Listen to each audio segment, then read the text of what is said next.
Hello, everybody. Happy Saturday. I hope you all are doing well. The weather today is beautiful, so I hope that you are able to go outside and have a nice walk and some fresh air while still wearing your mask and keeping 6 feet away.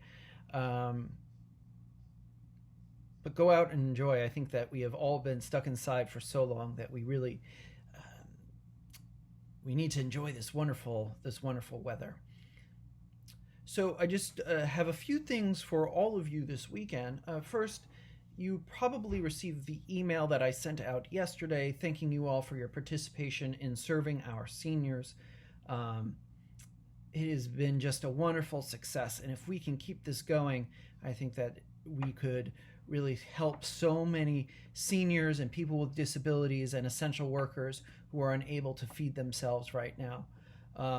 Despite the ups and downs of the stock market, we know very well that people are out of work and having a hard time buying food for themselves, paying their bills, and the more we can help as the church, I think the better. We are very blessed, and God always calls us to give back from the blessings He's bestowed upon us. And again, with that, I also need to add that I am incredibly grateful for everyone who continues to keep up with their pledge and offerings. It has allowed us to maintain a wonderful level of worship in our church. We have been able to keep our staff without laying them off, which has been a blessing. It also has enabled us to start preparing for reopening the churches and buying the supplies that we need. And I will talk about that in just a little bit. Next weekend, the 21st, is St. Alban's Day. We'll celebrate the Feast of St. Alban, which is actually next Saturday, but we'll celebrate it on Sunday. Father Kevin and I are actually going to film Mass at St. Alban the Martyr because we need to be there for our feast day. And then morning prayer on Sunday the 21st, we'll have a few special things. We will have our scholarship presentations. We will have a short video or slideshow or something like that from Sunday school. And we'll have our usual alpha at 9:45, and then at 11 we will have a coffee hour, virtual coffee hour, to celebrate the Feast of St. Alban the Martyr. So that will be a lot of fun. July 1st is when we will be reopening our church building in some fashion. By the end of the week, so within a week, you will receive an email and letter from me explaining how the vestry and I have decided how we are going to proceed, and we are going to proceed cautiously. So it's definitely not open the doors as if we were back in February, but we will be opening the doors in some form so that we can have both online and in-person worship.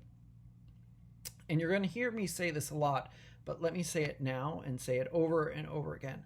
I do not want any of you to feel pressured to come back.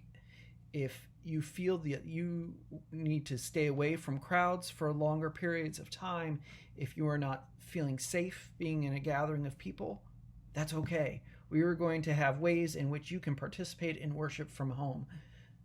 So please, please, please, please, do not feel for any reason obligated to come on a Sunday morning if you are not ready. And again, senior citizens and people with pre-existing conditions, we are definitely encouraging you not to come back right away.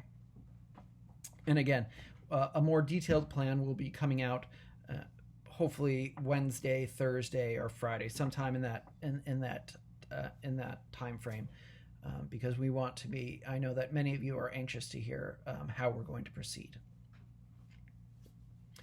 And last but not least, there has been so much anger and despair and confusion between COVID and then, of course, the murder of George Floyd and Ahmaud Arbery and Breonna Taylor and on and on and on. It has been awful. Let's just be honest. It has been awful. And it's easy to lose hope. And yet, I don't know about you, but I can feel the Holy Spirit at work through all of this. Aren't we seeing people's hearts who we thought were hard as stone being changed into hearts of flesh? Something is happening. People are calling for justice who had not called out before, and I think this is certainly the work of prayer. It is the work of the Holy Spirit, and I am praying that it continues.